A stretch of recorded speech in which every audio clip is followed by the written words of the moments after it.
Hello, everybody. Welcome to another Fireside Chat. My name is Julie Hollinger, and I am the Programs Manager at the Petawawa Military Family Resource Center. The Fireside Chat, for those of you who are new to our page or new to Petawawa, this is a weekly discussion that we have. And what we like to do is we want to talk to you about different programs that are available at the PMFRC. In regular life and regular times, you are able to come in and visit to us and talk to us and ask about programs. Unfortunately, the way life is now, things aren't maybe as straightforward. So what we want to do is we want to come to you, come to your house, come to your computer, tell you about the programs, let you know what is still available for you and your family, and also let you know how you can reach us if you need us. Before I introduce our guests for today, I just wanted to give a couple of things. As we go through some of our participants, as they're talking about special needs inclusion programs, they might be giving out their email address, giving out a telephone number, or talking about a program that you can register for online.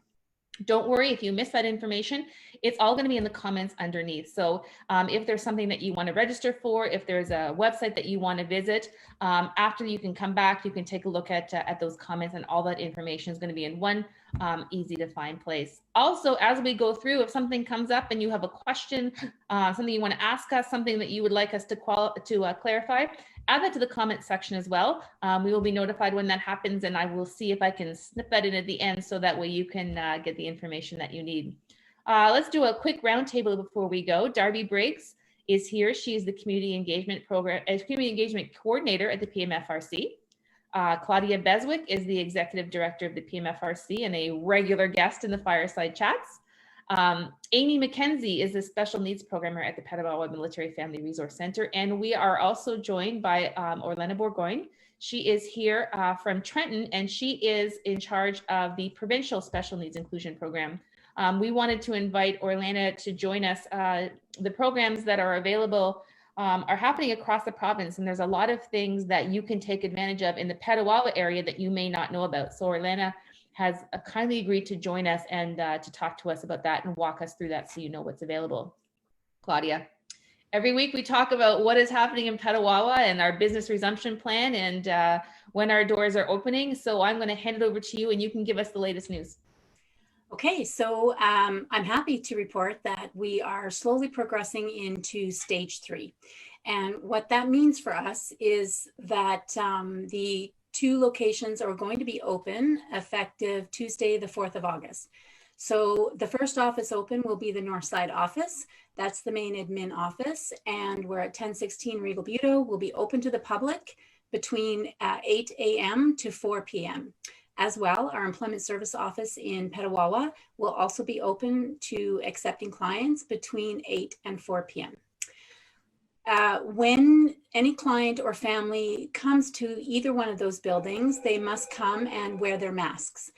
They're going to be asked to screen in. That's an important part of what the health unit is asking us to do.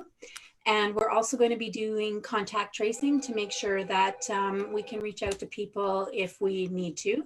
And we just want to make sure that we keep all of our clients and our staff safe and healthy. So we're going to ask everybody to please follow the protocols that are in place for those 2 locations. At this point, there's no plans. We have no plans to do any in-person workshops or activities. We're going to continue to revamp our virtual platform. And I know that all of the departments are brainstorming for some fun new virtual programs, and they'll be coming up this fall. So stay tuned for the marketing on that. The team is also working on the various kits and programs in a box for both children and adults, and we'll follow the porch pickup concept at the Northside office only, and all of the details of when and what and how will be on the website, I'm sure. I'll just touch a bit on the daycares. We know that Little Troopers North and Little Troopers South have been open since the 20th of July. So far, everything is running smoothly. Huge thank you to the staff. They've worked really diligently ensuring that the children are kept safe while also still being able to enjoy all the time in the daycare. To the families, really a huge thank you for their patience and the trust that they've put in the teams working at the daycare. Collaboratively, that really helped us transition to the reopening of the daycares, and that was so important for everybody.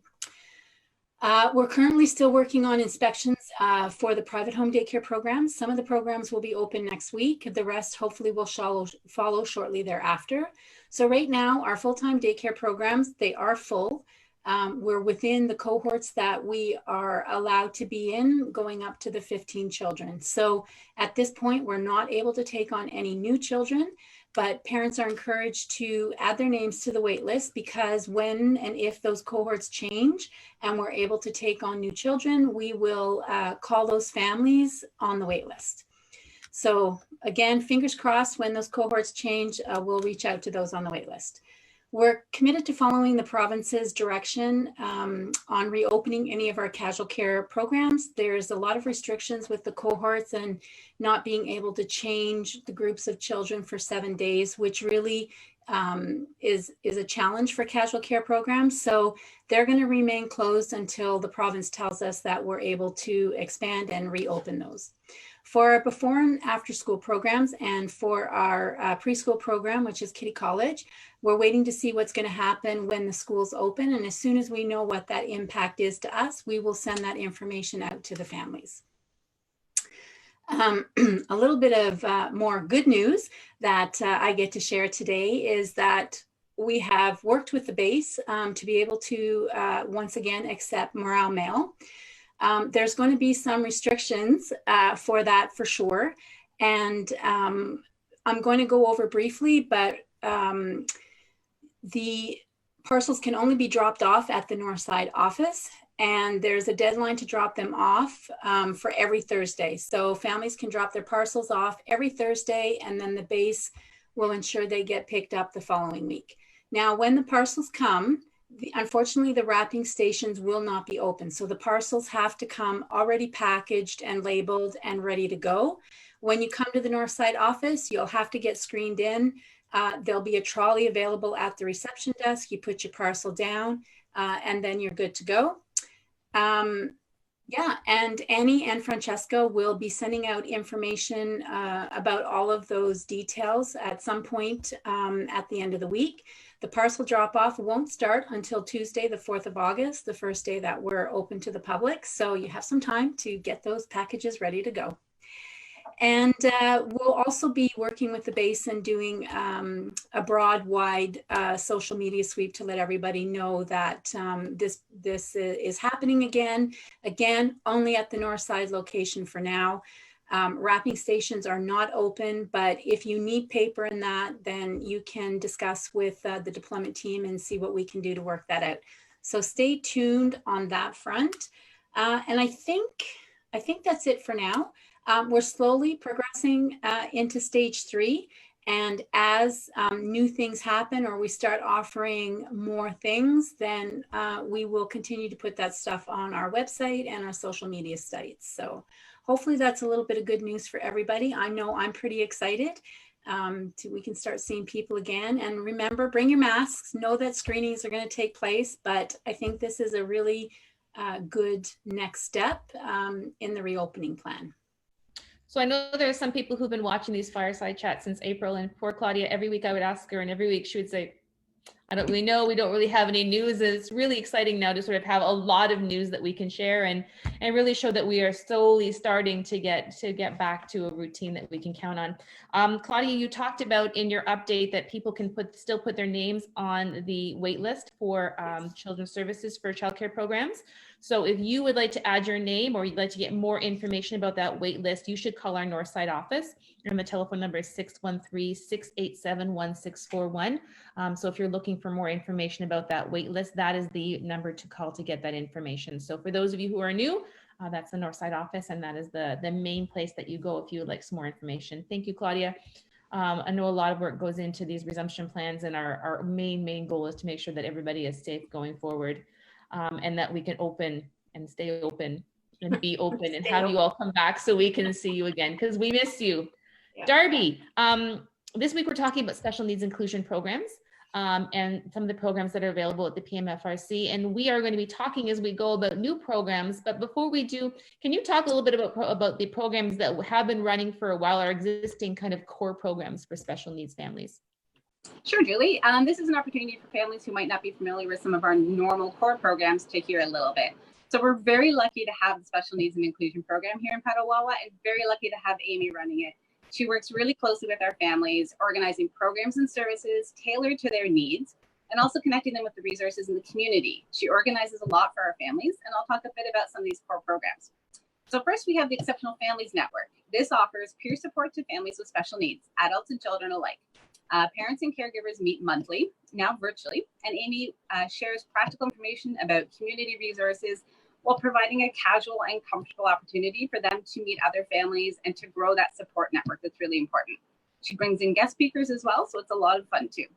Our sensory swim program, it's a swim session that allows family fun in a smaller group setting with lifeguards on duty. The program is open to every family who would benefit from a quieter, less crowded swim time, adults and teens alike, as I said. Our lending library, this is a really popular one. Unfortunately, it's not open at the moment due to some COVID restrictions, but we're working on setting some new protocols for that to see what we can do. This is really a try before you buy resource. It offers family a chance to sign out a variety of sensory items to try out at home, including things like weighted blankets, lap pads, and bubble tubes. These items can be expensive to purchase for families, so it's hard to make that investment if you're not sure if it's the right fit. So this is a really good opportunity for families to try before they buy. Amy can help you out there as well. Our All About Me guide. This is a really good one for new families to the area. It's an information binder for families to keep track of their family members' health history, preferred routines, school information, etc., etc. It's a super handy binder for military families where change is challenging, but it's a big part of our everyday life. It really has come in handy for families during posting season in particular, where you can take all of the information in one special red binder, take it with you to your new location, take it to the schools, to your doctors, and has all of your family members' information so it won't be forgotten or lost in the move. We also run some skill building programs throughout the year, such as our Lego Building Blocks program, and some fun larger events too for our special needs and inclusion families, such as our Exceptional Families Retreat. This is a chance for parents and caregivers to really focus on some self-care, fill up that emotional support tank, and make sure they've got some tools in their toolbox to help their family members. And also we have our Special Needs Family Forum. This is a really fun opportunity for families to connect with local resources like health and education opportunities. Now, these are just really a few of our core programs, and I'm sure Amy is going to talk about some of the fun new virtual things she's got planned. She's very creative, that one. You talked about the Exceptional Families Program. That happens the first Thursday of the month. So if you are interested in that, it is not too late to sign up for Thursday coming. What's the date on that one, Amy? Next one is August 6th at 8:30 p.m. So we will put that in registration form in the link. So it's not too late to sign up. If you want to get involved in that, go ahead. I have a question that's not on our list, Amy. Darby was talking about the binder. And I think oftentimes when we talk about these programs, people think about families that have a child with special needs, but the binder is really good for anybody in your family, correct? It's not just for children? Right. What I like about the binder is how we can customize it with each family. So certain portions, such as the education section, might not be relevant for someone in their 20s, but you can put other services in that section of the binder. So really, you make it your own, and we can sit together and add resources applicable to your interest and your age group and what your needs are. One of the things that we've really talked about in a lot of these sessions as we go is that family is so different for everybody, and everyone's situations are unique. So don't think that your family isn't fitting the proper pattern or the proper mold for assistance. Give us a call and we can sort of talk to you about what your needs are and what kind of support that we can provide that's going to be an assistance for your family. We've been talking about programs in a box. Last time you were here, Amy, you talked about a program that we were doing where we had plants, and kids were able to do some activities with plants and get a plant going. Do you want to talk about what we have in terms of program in a box coming forward? Sure. So we did have some fun with the sensitive plant. Children were learning about personal space and being gentle as they took care of their plants. Some of the plants are still thriving, but some have had some difficulties. But we're learning as we go, and we've had a lot of fun with those. Then we did sensory play, so that was a couple of weeks ago. So children were learning about scented and frozen and glow in the dark and all kinds of visual and scented senses with that one. The next one we have for the month of August is creating a transition box. So some families, some children have a hard time transitioning from one activity to another, from a move. Maybe your family's moving, maybe going back to school is going to be tough. Maybe playing with friends and having to go home when all the fun and excitement is over is really tough. So looking at the transition box is an idea to look at all of our options and look at visual and auditory cues that might be helpful, all kinds of suggestions and ideas and some materials to help make your own transitions box. Perfect. So when someone signs up for that, you will give them the information about when they can pick up that box and how that pickup happens? Right. We have a pickup protocol in place, so we'll let them know the date and time they can come by and pick up their box, and it'll be ready for them. The other program that you've been working on is a retooling of a program that we usually offer in person at this time of year, and it's called, I want to make sure I get it right, the Children's Friendship Program. Can you talk a little bit about that program? Who is it for? What format it's going to take, and who could really benefit from getting involved in that? Sure. So the Children's Friendship Training Program originally came from the University of Southern California. We received training from it from Autism Ontario. It then became one of our provincial SNIP programs that Orlana is going to talk about. So it's really been a collaboration to work together and to look at how we can support children who want to make friends, and then how we can support parents to coach their child and to create opportunities to make new friends. So we have offered this program in person. We've had some great feedback from families who really felt their children thrived from these new skills, especially when being posted. And sometimes children struggle to join a group of kids who are already at play. So it's practicing all those skills and learning to introduce yourself and be confident, sort of playing detective to find out what you have in common with the potential playmate. So all those things are covered in the program. We have adapted it, and this program that we're running in August is going to be a pilot program to offer it virtually. So it will be offered over 6 weeks. We've scheduled 3 sessions in the month of August, and then we'll book more once we know what the return to school plan looks like, and we'll book that with families to have 6 sessions with the children, and then 6 sessions with the parents at a time that's convenient for them. I love the idea about going online with it. And I think people sort of think, well, this is a face-to-face program, but the reality is so many of us are really having our interactions online. So it's a great skill for people to be able to work on now. I just want to ask one quick question for you. And again, it's not on the list, and I'm sorry, Amy. Oftentimes when people are going through the process and they have a child, they know there are some special needs there, but they may not necessarily, they may be waiting for testing, they may be waiting for a diagnosis, they may be waiting for a report. Can they still access programs with you even if they don't have a diagnosis or a piece of paper or a report from a professional? Absolutely. So our programs are inclusive. We're not requiring a diagnosis for any programs. If you feel that your child would benefit from the skills that we're supporting and encouraging in the program, they're welcome to register. And I know for a fact that Amy is a wealth of knowledge. So if you have those questions and you're not sure about what the right program is, going back to even the lending library, if you're not even sure where to start, Amy has so much information and she has so much experience, and sometimes just having someone who can listen to you and maybe get you even going in that right direction, it really makes all the difference in the world. Orlana, so you talk about special needs inclusion from a provincial standpoint, and I know that Petawawa is involved in that partnership. Can you talk about the SNIP program provincially, and how families in Petawawa benefit from the fact that we have that provincial program? Yeah, so the Special Needs Inclusion Program actually started about 4 years ago now to meet the needs of military families in our community. So this program has since grown to become a partnership between all the MFRCs across Ontario. And the idea of this is to provide information, referrals, and support to military families and individuals with special needs.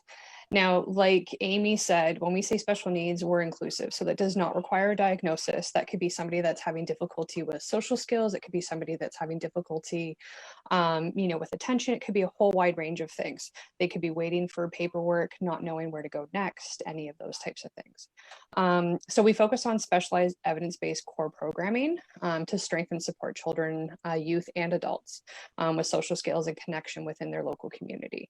So part of this program, the benefit to it being provincial, is that families can access these supports from any MFRC across the province. And the one benefit with us going virtually right now is that now boundaries are no longer the case. So anybody can access those programs no matter where you're located. The other big thing with this too is that we can do the warm handoff. So if you're, for example, in Petawawa right now and you're being posted, say, to Toronto or to Trenton, we can connect you with a person in that area that would be able to support you moving forward, and vice versa. Say you're from Trenton, you're being posted to Petawawa, then we can talk about that and we can connect you with Amy so that way she can support you moving forward as well. So like I said, it's very much a collaboration between all of the MFRCs to provide that support. So we do offer the core program, so that way there's a little bit of structure that way for each MFRC. However, it's also meant to be individualized because each community is very different. So we need to be able to offer that flexibility, right? So the core programming that we offer, like Amy talks about, is children's friendship training, which is one of them. So I'm really happy about the virtual pilot program for that. We also offer Building Blocks Club, which is a social skills group using Lego as the medium. We also Puzzle Project, which is a sibling support group. So it's specific for the siblings of an individual with special needs. So it's their time to be able to connect with other siblings, to be able to talk about the trials and tribulations, as well as the great successes of being a sibling of somebody with that has some exceptionalities. We also offer Improvaganza, which is a theater-based improv group. And I'm super excited because we're actually looking at revamping that to be able to offer it virtually as well. So that one's going to be a good one when that happens. And we have quite a few more. So Peers program is another one that we've included, which is the teen version of the CFT. So same kind of thing, but usually more for your high school age group. So if there's a program that you're interested that maybe isn't being offered in your local community because there's not enough people, there is an opportunity to maybe hook on with a group that is going maybe in Kingston or Trenton or somewhere else where that program is able to run. Exactly. So whether it's, eventually when we get back to the in-person stuff, that's an option too, especially for those that are okay with traveling, fingers crossed. But also when it comes to the virtual stuff, then the benefit is it doesn't matter where you are. And then the other benefit too is that we have some families that are in other provinces that are being posted but aren't quite there yet. They can also access those services. So feel free to connect with us now and start having those conversations, and we can see what we can do and what programs and services would best suit you and your family at this time. Thank you. Claudia, Orlana made a really good point about the fact that every community is so different, and the needs of families in Kingston might be very different than the needs of the families that are living in Petawawa right now. And those needs change depending on who's living in the community. So sometimes people have some ideas of something that's new that they'd like to see, or they came from a community where they had a great program, they'd like to see it. We always tell people not to be shy and to let us know. Can you talk a little bit more about that and what we do with that kind of feedback? Sure. I'll talk about that in a sec. I just want to point out, and this isn't part of the feedback piece, I just wanted to point out that Trenton MFRC and Orlana was actually the one that approached us on this regional initiative for SNIP. So, just to share with families that this is an Ontario initiative for sure, but we do a lot of things with other MFRCs across the country. So, it shouldn't matter if you're in Winnipeg or Esquimalt and there's something that's good there, let us know, because it's really, Trenton was the one that found this golden gem of SNIP and approached the Ontario EDs, and this is how these things get started, and it's developed into a very broad, important, and critical component for those families that are dealing with special needs. So, it really is important to stand out and let us hear what you're thinking and questions that you ask. So, we're still in unprecedented times. We're going into stage 3, but it doesn't mean that everything is back to normal. And our goal will always be to try and meet the families where they're at. We want to stay connected with families, and that always takes a variety of different forms. So obviously, we're very prominent on social media. Facebook has been a great tool for us. We've increased our visibility on the YouTube platform. So even in those two elements, you can leave comments. It's being monitored, and we will respond as quick as we can. We have a link for families to provide us feedback on our website. You can give us general feedback. You can send us your concerns. If you have a question, ask a question. If it is a simple question of, you know, I'm a family coming in and I have someone with special needs. Who would I go to? Send it to me. You can send it to anyone, but if that's a quick link for you, send it to me and I can easily connect you with Amy. For any of the feedback or concerns, rest assured it comes to me directly. I deal with all of them. You can leave your name if you would like a response, or you can submit your information anonymously. All of that, all of the feedback gets looked at. We have a huge depth of experience on this team. The whole team has been so innovative and creative in transforming all of the programs and services to this virtual model. It's simply amazing when just yesterday, Darby popped in and on the stairway talking about some great ideas that are coming up in the fall. And, you know, some of that stuff comes from the families, from you guys. So you are a large part of what we do. We are here to support you, and that's so critically important. And it's how we prioritize what we do, how we do it, and even when we do it. So don't hesitate to let us know. I talk a lot about the importance of feedback because, you know, Julie makes me do this on the fireside chats. But I do want to take this time to thank those people that have offered their insight and suggestions. I've gotten a lot of emails, and I've also got some really nice feedback on the good stuff that we're doing. So that helps too. And I share all of that with the team. It really helps them know that they're going in the right direction and that families are happy and satisfied with the work that we do. So we have actually implemented some of the changes in our programs and how we approach the programs and how we approach the families based off of what you've told us. So don't stop now. Reach out to us. We would love to hear from you. And, you know, in that case, our door is always open. And the feedback, you can leave your feedback 24/7 whenever you happen to be on any one of those avenues of contact. And we will respond to you when we can. I'm not going to respond to you at 11 o'clock at night, but we will when we open the following day. So thank you for those that have given us comments and suggestions. It is very important, and look forward to hearing from more. Claudia talked about the feedback form that goes to the website that goes directly to her. That is going to be in the comment section below.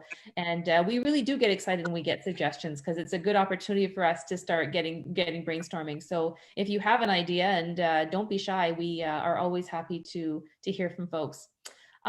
Amy, you have something coming up that you wanted to talk about, another program that's coming up in September. With a little bit of time out, but very interesting, and maybe something that families would be interested in, whether local Petawawa families or people a little bit further out. Yeah, so Assistive Technology for Families with Disabilities and Autism. So it is a virtual information session looking at how assistive technology can be really overwhelming. There is so much stuff out there and it changes every single day. I might be using an app one day and it's gone the next. Or there could be something that's really popular and for some reason it just, you know, I never knew about it and I wish I had. So we're talking to some tech experts, some resources from our local school boards and college, and different people in the tech community, and parents who are giving us advice on some great apps and online programs that they've come across, so we can share those in one place. So we're focusing on three key areas: communication, independence, and social skills for those apps and programs that we're looking at, so we can share the best ones that we know about. And then if anyone is really struggling in any other areas, they're welcome to email me and let me know, and I'll see what else we can find while we're talking to our experts. And if you know of a great app that you would like other families to know about, you're welcome to send me an email and let me know, and we will work that in as well. So that's September 24th. So a lot of these assistive technologies, people are thinking about it because back to school is coming and we may not know what back to school is going to look like, but we do know that some of those tools are going to need to be implemented. So it's a great time for us to sort of be talking about those types of things. Orlana, we talked about the fact that some of the programs from other MFRCs are going to be available. Do you want to talk about what's coming up in some other areas? Sure. So we've got a few things. So one thing that I'm going to say first is that for a lot of the programs that we have coming up at other MFRCs and tips and tricks and that, you can actually access them all on our Provincial MFRC Special Needs Inclusion Program group, which is a private group for military families with special needs to be able to access that information, ask some questions, polls, and see what's coming up around the province. So feel free to check that out. And I know Julie's going to give you the link at the bottom too.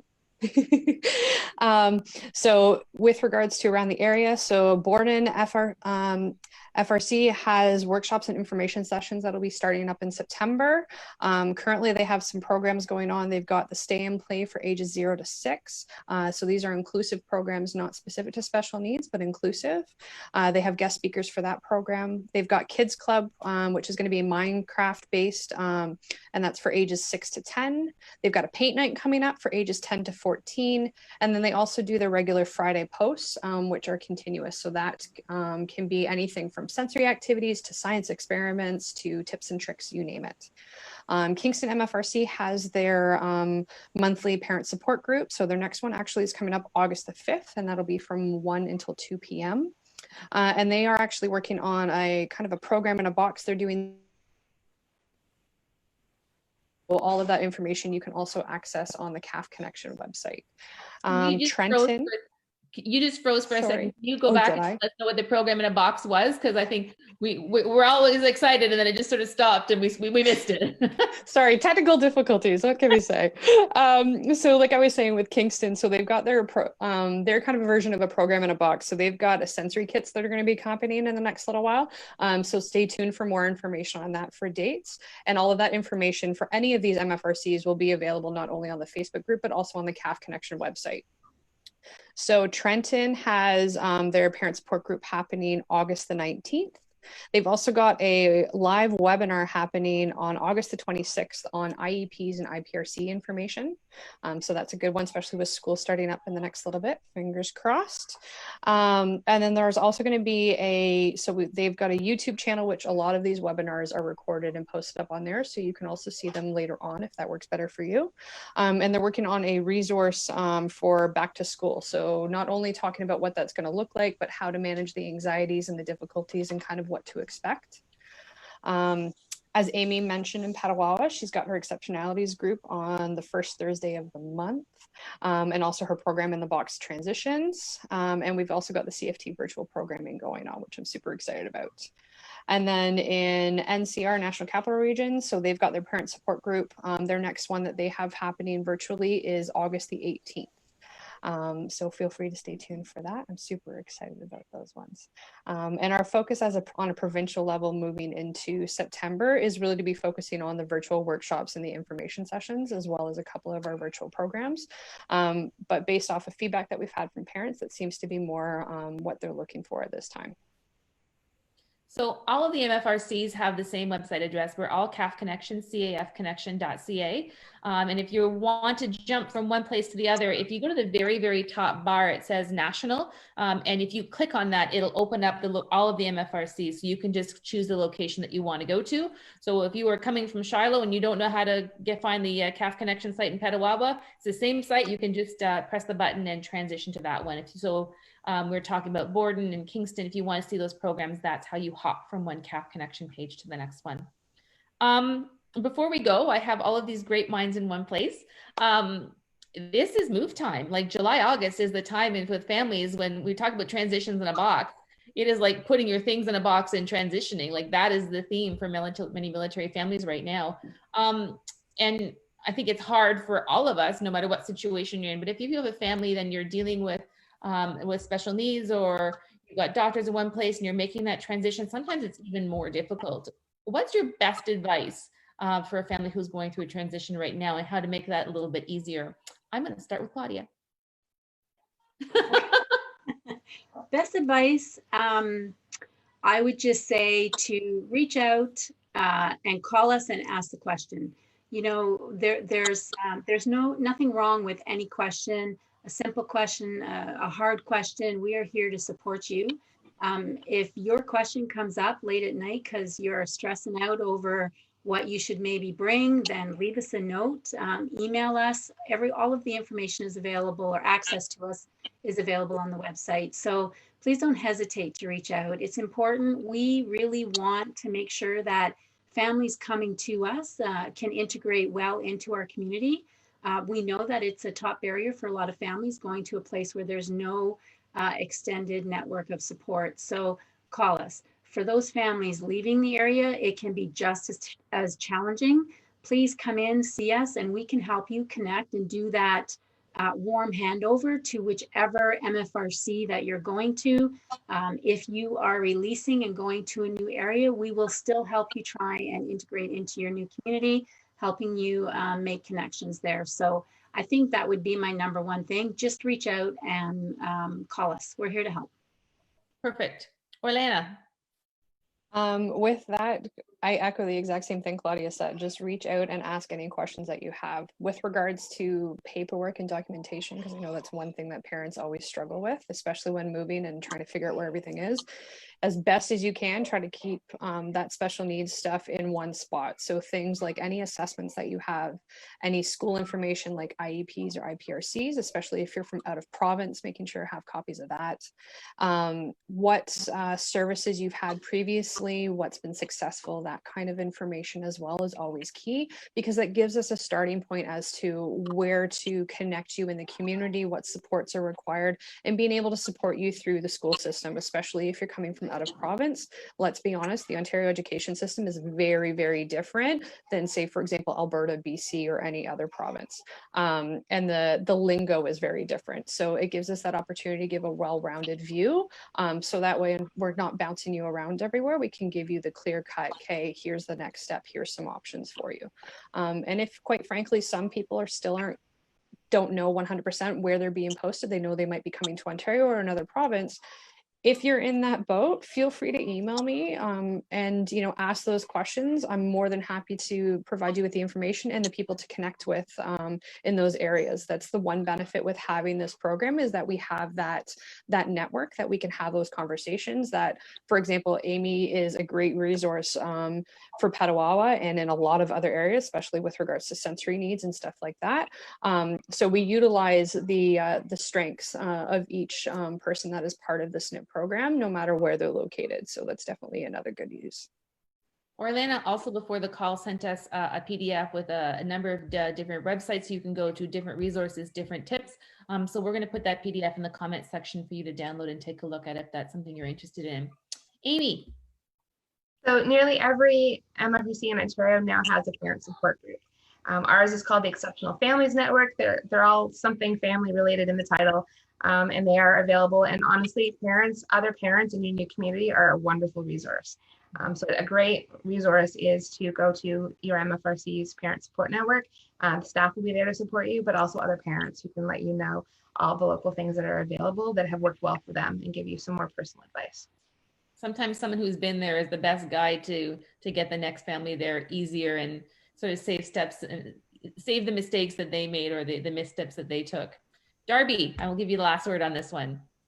Well, all of these are really good suggestions, and I hope families definitely follow them. I think my suggestion recommendation would be a little bit more practical. It's for any family who's moving, always pack snacks. It's especially for you and your little one. Have a lunch bag and a cooler. When you're doing all this running around, when you're moving, when you're packing and unloading, when you're checking out the MFRC, it's way harder if you're hangry, so make sure you bring snacks. I am always happier when I have a snack. I think that's really excellent advice for all of us. Thank you all for joining us. I hope that the people who have joined us have learned something or taken something new away that they can incorporate. Fireside chats happen every week. Next week at 11:30, we are going to be talking to our employment service team.